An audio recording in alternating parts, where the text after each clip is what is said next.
आज की वीडियो का जो हमारा टॉपिक रहेगा हम उसमें सीखेंगे whack a mole game with the help of JavaScript. तो आप ये गेम देख सकते हो, इसको क्रिएट करेंगे जावास्क्रिप्ट में। अब सीधा इसे कोड करने चलते हैं। आप यहाँ देख सकते हो, सबसे पहले मैंने बेसिक सिंटैक्स लिखा है एचटीएमएल डॉक्यूमेंट का। देन इसके बाद मैंने टाइटल दिया है जो कि वीडियो का टॉपिक है।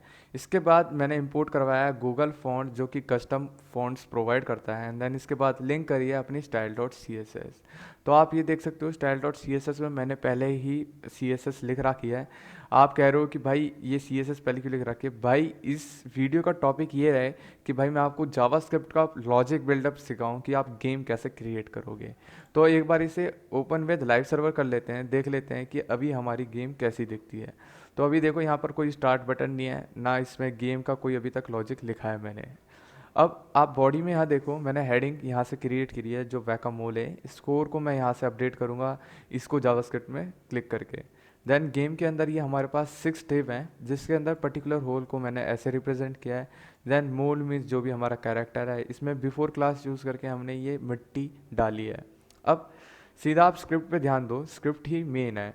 तो यहाँ पर आप देखो मैंने 3 कांस्टेंट वेरिएबल्स क्रिएट करे हैं जिसमें सबसे पहला है हमारा holes, score board and then moles. Holes के अंदर मैं अपने 6 के 6 होल्स को इंपोर्ट करवा रहा हूँ। स्कोर मीन्स ये हमारा 0 जिसे हम डायनेमिकली चेंज करेंगे जावास्क्रिप्ट से। एंड मोल्स मीन्स जो भी हमारे कैरेक्टर पॉप होंगे उसे मैंने इसकी मदद से सेलेक्ट किया है। सबसे पहला जो फंक्शन हम जो क्रिएट करेंगे वो है रैंडम टाइम, जो कि हमें रैंडम टाइम जनरेट करके देगा। तो यहाँ पर इससे पहले मैं एक स्पेस देके फंक्शन लिखूँगा, बिकॉज ये हमारा एक फंक्शन होगा जो कि पैरामीटर में क्या लेगा, मिनिमम टाइम लेगा एंड देन मैक्सिमम टाइम। मतलब कुछ तो लिमिट पता होनी चाहिए कि कौन से टाइम के बीच में ये अपना नंबर जनरेट करके दे। ठीक है।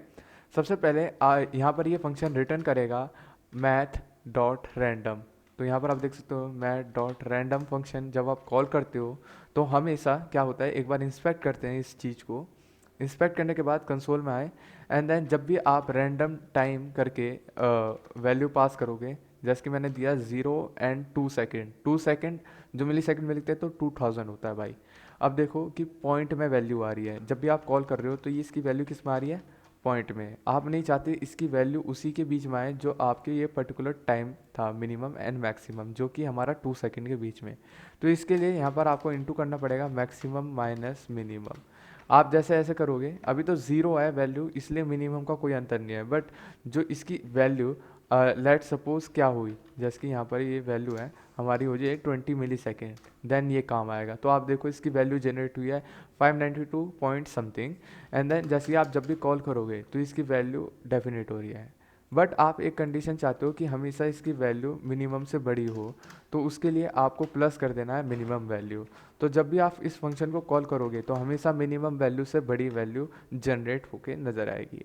अब आप चाहते हो कि नहीं चाहते कि ऐसी ये पॉइंट करके कुछ ऐसा आए, तो उसके लिए यहाँ पर होता है मैथ मैथ डॉट राउंड। जैसे ही आप राउंड फंक्शन करोगे इसके अंदर वो पास कर दो जो भी जनरेट कर रहे थे। तो जब भी आप इस फंक्शन को कॉल करोगे तो एक अब इंटीजर वैल्यू जनरेट हो रही है बार बार जब भी आप इस फंक्शन को कॉल करते हो। देन जो दूसरा फंक्शन लगेगा वो है रैंडम होल। तो ये क्या है, हमें एक होल सेलेक्ट करके देगा हमारे इस होल्स वाले चीज़ से। तो इस चीज़ को कॉपी किया, कॉपी करने के बाद ये हमारा फंक्शन है तो यहाँ पर पहले फंक्शन लिखना पड़ेगा एंड देन इसके अंदर हम एज अ पैरामीटर होल्स को पास कर रहे हैं। तो पहले आपको दिखा देता हूँ कि होल्स में है क्या। आप जैसे इसे करोगे तो यहाँ पर आ रहा है नोड लिस्ट। नोड लिस्ट के अंदर हमारे पास आप यहाँ देख सकते हो टोटल 6 होल्स हैं। मतलब इसे मैंने जावास्क्रिप्ट के क्वेरी सेलेक्टर ऑल से सेलेक्ट कर रखा है। तो इसमें से जो मैं किसी पर्टिकुलर को चाहता हूँ तो इसमें मैं ऐसे लिखूँगा होल्स एरे। एरे के अंदर मैं लिखूँगा 1 या 2। तो देखो ये पर्टिकुलर 2 वाला सेलेक्ट हो जाएगा, काउंटिंग 0 से स्टार्ट करें 0 1 एंड 2। तो ये वाला सेलेक्ट हो गया। तो ये क्या है, 2 एक इंडेक्स नंबर है तो इसे भी जनरेट कर सकते हैं। तो मैंने यहाँ पर लिखा कॉन्स्ट इंडेक्स। इंडेक्स का मतलब है कि क्या इंडेक्स है, ये इंडेक्स ही लिखना नहीं आ रहा भाई। यहाँ पर मैंने लिखा मैथ डॉट रैंडम। जैसे आप मैथ डॉट रैंडम किया इसके अंदर मैं क्या चाहता हूँ, जब आप इसे कॉल करोगे तो होगा क्या, आपको भी पता है कि इसकी वैल्यू 0 to 1 के बीच में लाई करेगी।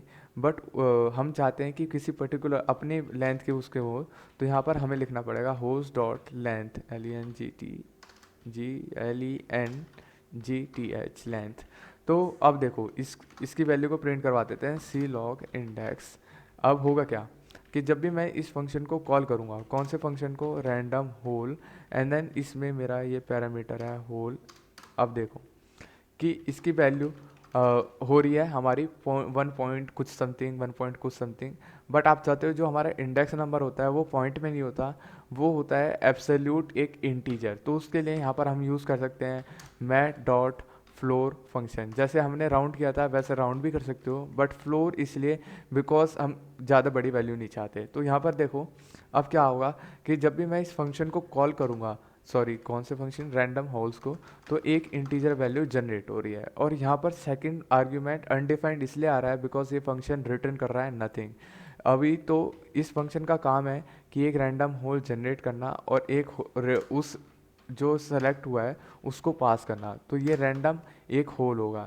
तो इसे मैं एक वेरिएबल क्रिएट करता हूँ रैंडम होल, जिसमें मैं लिखता हूँ होल्स, और जो इंडेक्स नंबर पास हुआ है हमारा यहाँ से, जो जनरेट इंडेक्स नंबर है वो सेलेक्ट करेगा हमारे 6 में से, तो 1/6। तो अब इसकी प्रॉपर्टी देखते हैं, सी लॉक करते हैं and then hole, sorry hole, and then इसके अंदर मैंने अपना इंडेक्स। तो जब भी आप इस फंक्शन को कॉल करोगे तो क्या होगा कि दो वैल्यू है, देखो यहाँ पर होल 4 एंड देन 3 क्या है, ये वैल्यू 3 सेलेक्ट 0 1, देखो यहाँ देखो 0 1 2 3 ये वाली चीज़ सेलेक्ट हो गई। एंड देन रिटर्न भी हम इससे कर रहे हैं तो इसलिए यहाँ पर ये प्रिंट हुआ है। जब आप रिटर्न को अभी कमेंट करो तो होगा क्या कि देखो ये होल 1 एंड देन 0 इंडेक्स पे सेलेक्ट हुआ है और रिटर्न अनडिफाइंड आया है। तो अभी के लिए इसे कमेंट किया एंड देन इस CTRL-X। आप देखना कि जब भी आप इस फंक्शन को कॉल करोगे, कौन सा, रैंडम होस्ट, तो बहुत बार क्या होता है कि देखो 5 2 बार सेलेक्ट हो गया है, मतलब 2 बार। आप नहीं चाहते कि 2 बार सेलेक्ट हो, या फिर ऐसा कोई केस हो कि आपका जो कैरेक्टर है वो बार बार एक ही पोजीशन पे हो। तो उस चीज़ को रोकने के लिए यहाँ पर हमको वेरिएबल क्रिएट करना पड़ेगा लेट लास्ट होल। मीन जो पिछला होल था वही तो नहीं आ गया क्या, इनिशियली 0 पे रखा बाय डिफ़ॉल्ट। देन यहाँ पर आप क्या कहते हो कि जो लास्ट होल की वैल्यू वो अपडेट कर दो। अभी तो इनिशियली 0 है जो अभी होल हमारा जनरेट हुआ है, तो अभी इस फंक्शन को जो मैं कॉल करता हूँ तो अभी क्या है, ये जो होल 5 की वैल्यू है वो इसमें आ गई। अब मैं यहाँ पर चेक करता हूँ इफ़ जो हमारा होल है उसकी वैल्यू अगर लास्ट होल के इक्वल है, देन क्या हो, सी लॉग कहे कि दिस इज सेम। अब देखो यहाँ पर जब मैं इसे फंक्शन को कॉल कर रहा हूँ तो आप देखना कभी ना कभी वो मैसेज आएगा कि दिस इज सेम। तो यहाँ देखो दिस इज सेम का मैसेज आया, होल 1 सेलेक्ट हुआ और यहाँ पर अगेन होल 1 सेलेक्ट हो गया। आप नहीं चाहते कि होल 1 अगेन सेलेक्ट हो, तो इसके लिए यहाँ पर आपको लिखना पड़ेगा रिटर्न। रिटर्न क्या करना पड़ेगा, रैंडम होल, एंड देन इसके अंदर पार करना पड़ेगा आपको होल्स। तो अब क्या होगा कि अब ऐसी कंडीशन नहीं आएगी। दूसरा मैसेज देखो यहाँ पर आया है दिस इज सेम, मतलब 2 बार होल 2 सेलेक्ट हो रहा था, अब होल 4 सेलेक्ट होगा। तो ये वाला हमने केस हटा दिया है।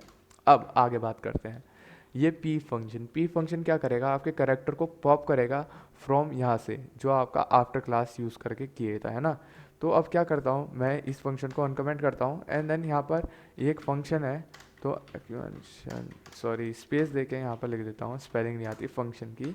देन इसमें मैं क्या कहता हूँ, कॉन्स्ट करके टाइम, मैं कहता हूँ कि जो हमारा कैरेक्टर है वो किसी पर्टिकुलर फिक्स टाइम के लिए पॉप होगा, देन उसके बाद क्लोज हो जाएगा। तो वो टाइम हम जो जनरेट करवाएंगे वो रैंडम टाइम से होगा, जिसमें मैं टाइम में मिनिमम टाइम दे रहा हूँ 200 millisecond and then maximum time 1 second means 1000 millisecond. अब आगे बात करी, कॉन्स्ट किया मैंने यहाँ पर जो हमारा एक होल मुझे सेलेक्ट करना है जिसे मैं कॉल करूँगा रैंडम डॉट होल से, जिसमें मेरे को holes as a parameter pass करना है। देन मैंने यहाँ पर सी लॉक कर दिया टाइम एंड देन बोथ मैंने अपने होल को।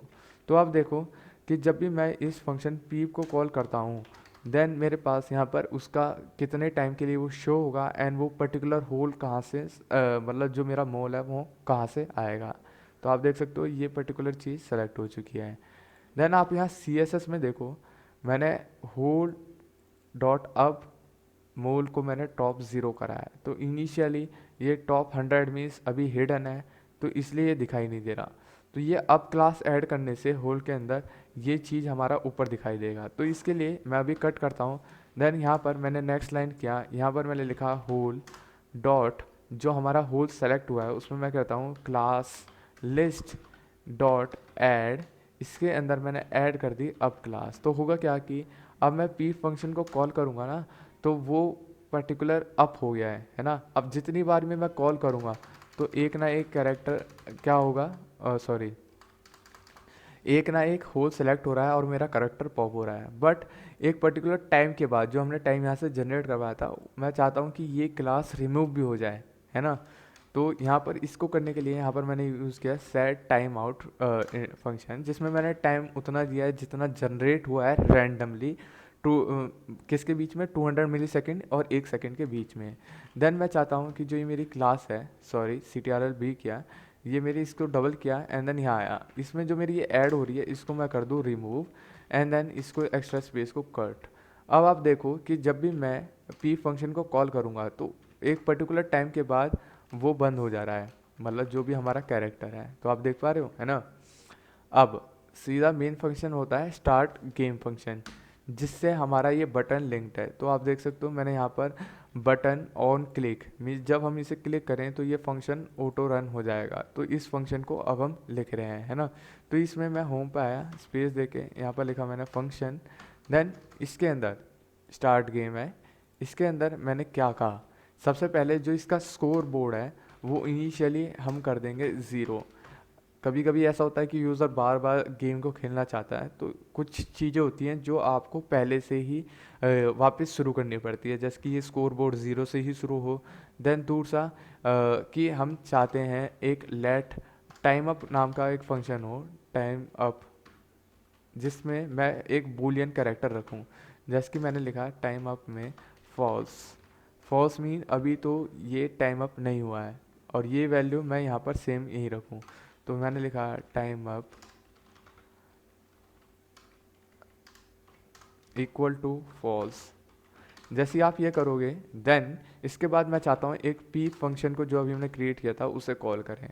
तो आप ये देख सकते हो ये पी फंक्शन क्या करेगा कि जो एक पर्टिकुलर, देखो स्टार्ट किया तो एक पॉप हुआ एंड देन डाउन हो गया, बट मैं चाहता हूँ किसी एक सर्टेन टाइम के लिए ये गेम चलती रहे, पी फंक्शन को कॉल करते रहे। तो इसके लिए यहाँ पर मैं लिखता हूँ let game time equal to 10,000। 10,000 means 10 second हो गया मिली सेकेंड के हिसाब से। तो आप देखो मैंने लिखा सेट टाइम आउट, जिसमें मैंने गेम टाइम पास किया है ना। एंड देन यहाँ पर मैंने लिखा है कि जो टाइम अप है वो हो जाए ट्रू।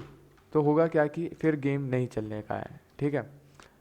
अब देखो यहाँ पर एक बार ये फंक्शन कॉल हो गया तो ये तो एक बार ही चलेगा, तो इस चीज़ को बार बार चलाने के लिए यहाँ पर मेरे को लिखना पड़ेगा if doesn't equal to time up नहीं हुआ है, मतलब जो ये फॉल्स है तो ट्रू। इनिशियली तो ये फॉल्स इसलिए रखा है कि यहाँ पर ये कंडीशन ट्रू हो जाए, और ये पी फंक्शन को तब तक कॉल करे जब तक ये टाइम अप ट्रू नहीं हो जाता। जैसे ये ट्रू होगा तो ये चीज़ फॉल्स हो जाएगी और ये कॉल होना बंद हो जाएगा। तो आप देखो कि अभी के लिए तो मैं इसे 2 सेकंड रख देता हूँ, वीडियो में इतना देर ना हो। स्टार्ट किया तो देखो 2 सेकंड के लिए रैंडमली जनरेट होंगे हमारे उसमें, देन उसके बाद बंद हो जाएगी गेम, ठीक है। अब आगे बात करते हैं, इसे मैं वापस 10 सेकंड ही रख देता हूँ। देन हम इसके स्कोर को भी जनरेट, देखो आप देखो जैसे मैंने इस पर क्लिक कर दिया तो इसका स्कोर अपडेट नहीं हो रहा, तो उसको कैसे करेंगे। तो उसके लिए यहाँ पर आप देखो ये मेरा जो कंसोल है इसमें मैंने लिखा मोल्स। जैसे आप मोल्स करोगे तो मेरे पास नोड लिस्ट आ चुकी है, वो कैरेक्टर जो पॉप हो रहे हैं, ठीक है। अब मैं इन पे एक चीज़ स्क्रिप्ट लगाना चाह रहा हूँ। मैंने कहा कि देखो भाई कि जो हमारे मोल्स हैं, है ना, इसमें मैंने कर दिया एक लूप फॉर ईच। जो मैंने फॉर ईच किया इसमें मैंने एक फंक्शन दिया जिसमें मैं एज अ पैरामीटर दे रहा हूँ मोल, मतलब एक पर्टिकुलर कैरेक्टर, उसको मैंने सी लॉग मोल्स कर दिया। तो होगा क्या कि सॉरी सी लॉग मोल। अब इस फंक्शन को जब भी मैं कॉल करूँगा, मतलब ये देखो देखो यहाँ पर ये चीज़ें मेरी प्रिंट हो चुकी हैं, कितनी 6 की 6 प्रिंट हो चुकी हैं। बट मैं यहाँ पर चाहता हूँ कि इन पे एक ऐड इवेंट लिसनर करूँ, तो मोल डॉट ऐड इवेंट लिसनर। जब आप इस पे क्या करो, क्लिक करो, देन ये एक फंक्शन कॉल होना चाहिए जिसका नाम है बोंक।